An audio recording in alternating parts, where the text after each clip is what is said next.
Hello everyone, स्वागत है आप सबका विजन केम क्लासेस के प्लेटफॉर्म पे। और आज हम लोग डिस्कस करेंगे important points from NCERT group 14 elements. Examiner क्या क्या क्वेश्चन पुट कर सकता है इस यूनिट से हम लोग देखेंगे। ठीक है, कुछ क्वेश्चंस हम लोग टेलीग्राम पे डाल चुके हैं, बाकी क्वेश्चंस हम लोग यहाँ डिस्कस करेंगे। पहला क्या है, silicon is the second most abundant element. हो सकता है कि सिलिकॉन इज द ऑप्शन में दे देगा फर्स्ट, सेकंड, थर्ड और फोर्थ। तो कौन सा अबुंडेंट? Second अबुंडेंट element. ठीक है, चलिए। जो टिन है वो कैसा कर होता है? कैसिट्राइट। फॉर्मूला क्या है आपका? SnO2 और गैलेना PbS। पूछ सकते हैं गैलेना किसका है? आपका लेड का है। और कैसिट्राइट किसका है? आपका टिन का। ठीक है, एक क्वेश्चन यहाँ से पूछ सकते हैं। Flerovium is synthetically prepared radioactive element. तो ग्रुप 14 में से कौन सा रेडियोएक्टिव एलिमेंट है आपका? कौन सा हो जाएगा आपका? फ्लोरोवियम। ठीक है, चलिए। कोवेलेंट रेडियस की बात करें, यहाँ से आपका जनरली स्टेटमेंट टाइप या फिर असर्शन रीजनिंग टाइप क्वेश्चन बन सकता है। कैसे? देखिए, considerably increase in covalent radius from calcium carbon to silicon.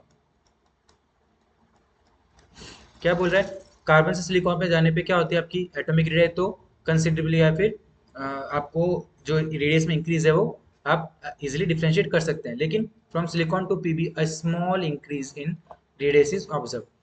जब आप सिलिकॉन से कहाँ जाते हैं? आप लेड पे जाते हैं, तो ओनली लिटिल जो आपकी रेडियस है वो इंक्रीज होती है। क्यों? Due to the presence of completely filled and DF orbitals in the heavier members. आप सबने पढ़ा है जो स्क्रीनिंग इफेक्ट होता है किसका होता है? आपका एस का, पी का, डी का एंड देन एफ का। इन दोनों का होता है आपका स्क्रीनिंग इफेक्ट कम होता है, तो क्या करेंगे? ये न्यूक्लियस की तरफ ज्यादा अट्रैक्ट होंगे, या फिर जो बाहर के आउटर इलेक्ट्रॉन्स है, जो आउटर इलेक्ट्रॉन्स से क्या होंगे? वो न्यूक्लियस की तरफ ज्यादा अट्रैक्ट होंगे। इसकी वजह से क्या होगा? आपका साइज कंसिडरेबली आपका डिक्रीज हो जाता है। इसलिए सिलिकॉन से लेड पे जाने पे आपको इतना इंक्रीज इन साइज देखने को नहीं मिलेगा। तो यहाँ से असर्शन रीजनिंग या फिर स्टेटमेंट टाइप क्वेश्चन बन सकता है। ठीक है, नेक्स्ट देखें।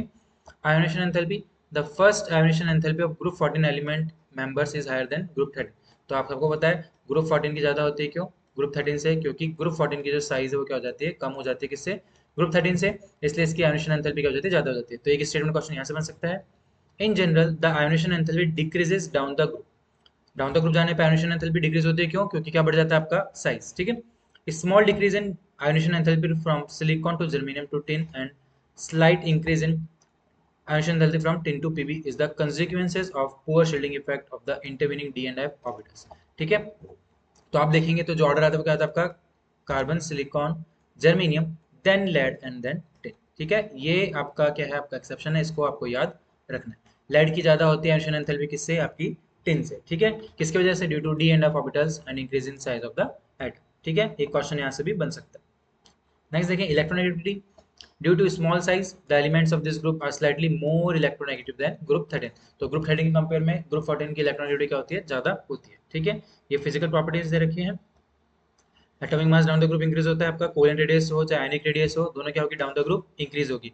आयनिक एंथैल्पी में बता चुका, लाइट की ज्यादा होती है किससे? आपकी टिन से। आपको ये याद रखना। ठीक है, डेंसिटी की बात करें, डेंसिटी की बात करें तो डेंसिटी भी क्या होती है? डाउन द ग्रुप इंक्रीज होती है। एक्सेप्शनली सिलिकॉन की क्या हो जाती है? कम। ठीक है, याद रखेंगे आप।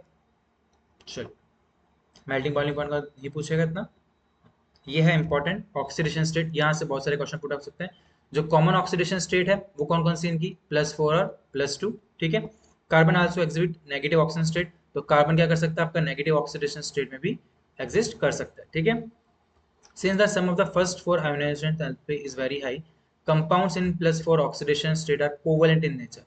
जो इनके कॉम्प्लेक्सेस है, कंपाउंड्स है, +4 ऑक्सीडेशन स्टेट में कैसा नेचर शो करता है? कोवेलेंट इन नेचर शो करता है। ठीक है, in heavier members the tendency to show +2 oxidation state increases in the sequence.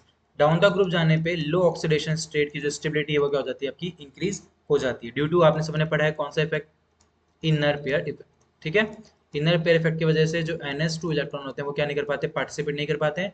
इस वजह से जो डाउन द ग्रुप या फिर हैवी मेंबर्स होते हैं वो कौन से ऑक्सीजन स्टेट शो करते हैं? आपकी +2। ठीक है, आपको भी याद रखना है due to inner pair effect. इसलिए जो लो ऑक्सीडेशन की स्टेबिलिटी है वो डाउन द ग्रुप जाने पे क्या हो जाती है? आपकी इंक्रीज हो जाती है। दिख रखा है यहाँ पे, germanium then tin then lead. ठीक है, एक क्वेश्चन यहाँ से भी बन सकता है। It is due to inability of NH2 electrons of valence shell. इसको हम क्या बोलते हैं? आप इनर्ट पेयर इफेक्ट। ठीक है, चलिए। Carbon and silicon mostly show +4 oxygen state. Germanium forms stable compounds in +4 state and only few compounds in +2 state। तो जो कार्बन और सिलिकॉन है वो जनरली क्या शो करते हैं? आपके +4। जर्मेनियम भी ज्यादातर स्टेबल कंपाउंड +4 में शो करता है और कुछ कंपाउंड जिनमें +2 स्टेट में एग्जिस्ट करता है। Tin forms compound in both oxidation state. Tin क्या करता है, दोनों ही ऑक्सीडेशन स्टेट में क्या करता है, कंपाउंड्स फॉर्म करता है। Tin in +2 state is a reducing agent.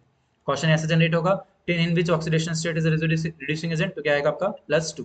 Same lead compounds are in +2 state are stable and in +4 state are strong oxidizing agent.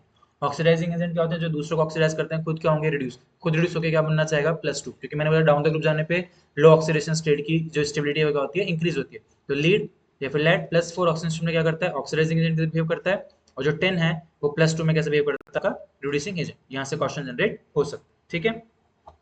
Oxides in higher oxidation state of element are generally more acidic. आप समझ पड़ा, जितना ज्यादा oxidation state होगा उतना ही oxide की acidity क्या होगी, आपका ज्यादा होगी। The dioxide CO2, SiO2, GO2 और एसिडिक। ये तीनों ऑक्साइड्स के आपके एसिडिक है, वहीं पे SnO2 एंड PbO2 के आपके एम्फोटेरिक। यहाँ से क्वेश्चन जनरेट हो सकता है, आपको एसिडिक ऑक्साइड पूछ लेगा और एग्जांपल दे देगा, या फिर एम्फोटेरिक पूछ सकता है, ठीक है। CO क्या होता है आपका, न्यूट्रल होता है। GO क्या होता है आपका, एसिडिक होता है। और SnO और PbO क्या होता है आपके, एम्फोटेरिक होता है। यहाँ से जनरली एक या दो क्वेश्चन आपका इजिली एग्जामिनर बना सकते हैं, ठीक है। चलिए, reactivity towards water, carbon, silicon and germanium are not affected by water. कौन रिएक्ट करेगा, सिर्फ only tin decomposes steam to form dioxide and hydrogen gas. Lead भी क्या होता है, अनअफेक्टेड होता है, क्योंकि उसके ऊपर क्या जम जाती है, प्रोटेक्टिव ऑक्साइड फिल्म, ठीक है। तो यहाँ से क्वेश्चन बन सकता है, which of the following group 14 element only react with water, तो इसका आंसर क्या हो जाएगा आपका, टिन, ठीक है। चलिए, like first members of the group carbon also differs from the rest of members. यहाँ से स्टेटमेंट क्वेश्चन बन सकता है कि कार्बन दूसरे मेंबर से क्यों डिफर करता है, क्योंकि उसकी smaller size, higher electronic ionization और अनअवेलेबिलिटी ऑफ डी ऑर्बिटल्स, ठीक है। यहाँ से कौन सा क्वेश्चन बन जाएगा आपका, स्टेटमेंट टाइप। नेक्स्ट देखिए, रिएक्टिविटी टुवर्ड्स हैलोजन, ये भी इंपॉर्टेंट है। दो टाइप के हैलाइड्स बनाते हैं, MX2 एंड MX4, ठीक है। Except carbon all other members react directly with halogen under suitable condition. Carbon के अलावा सारों को क्या कर सकते हैं आप, हैलोजन के साथ रिएक्ट करा के हैलाइड्स बना सकते हैं। ज्यादातर जो MX4 हैलाइड्स हैं वो क्या होते हैं आपके, कोवेलेंट नेचर के होते हैं, लेकिन एक्सेप्शन कौन सा है आपका, SN4 एंड PbF4, जो क्या होते हैं आपके आयोनिक इन नेचर। क्वेश्चन बन सकता है, which of the following halides are ionic in nature, तो क्या आएगा आपका आंसर, SN4 एंड PbF4, ठीक है। Which of the following tetrahalides doesn't exist, तो क्या आ जाएगा answer, PbI4 does not exist because PbI bond initially formed during the reaction does not release enough energy। वापस से कौन सा कंसेप्ट लग गया यहाँ पे, इनर्ट पेयर इफेक्ट, क्योंकि अगर देखेंगे तो यहाँ पे Pb की ऑक्सीजन स्टेट क्या हो जाएगी, +4, और +4 में क्या होता है, वो ऑक्सीडाइजिंग नेचर होता है, इसलिए PbI4 भी क्या होता है आपका, नॉट एग्जिस्ट, ठीक है। हैवियर मेंबर्स कौन सा बनाते हैं आपका, MX2, क्योंकि इनमें जो ऑक्सीजन स्टेट रहती है वो क्या रहती है आपकी, +2। Stability of dihalides increase down the group, क्योंकि मैंने बताया था कि लो ऑक्सीडेशन स्टेट की डाउन द ग्रुप जाने पर स्टेबिलिटी क्या होती है, इंक्रीज होती है, इसलिए जो डायलाइट की स्टेबिलिटी है वो भी क्या हो जाएगी आपकी, इंक्रीज हो जाएगी। अगर हम थर्मल और केमिकल स्टेबिलिटी की बात करें तो GeX4 is more stable then GeX2। तो कौन ज्यादा स्टेबल है, GeX4 किससे, GeX2 से, लेकिन PbX2 ज्यादा स्टेबल है किससे, PbX4 से। वही रीजन हो जाएगा, down the group low oxidation state की क्या होगी, आपकी स्टेबिलिटी इंक्रीज होगी। तो यहाँ से भी कौन सा क्वेश्चन बन सकता है आपका, स्टेटमेंट टाइप क्वेश्चन बन सकता है, ठीक है। Except CCl4 other tetrachlorides are easily hydrolysed. सिर्फ CCl4 हाइड्रोलाइसिस नहीं जाता है, क्यों, क्योंकि इसके पास क्या नहीं होते हैं, unavailable D orbitals, D orbitals यहाँ पे नहीं होते, इसलिए हाइड्रोलाइसिस में नहीं जाता, ठीक है। नेक्स्ट देखें, direct oxidation of carbon in limited supply of oxygen, क्या मिल रहा है आपको, कार्बन मोनोऑक्साइड, ठीक है।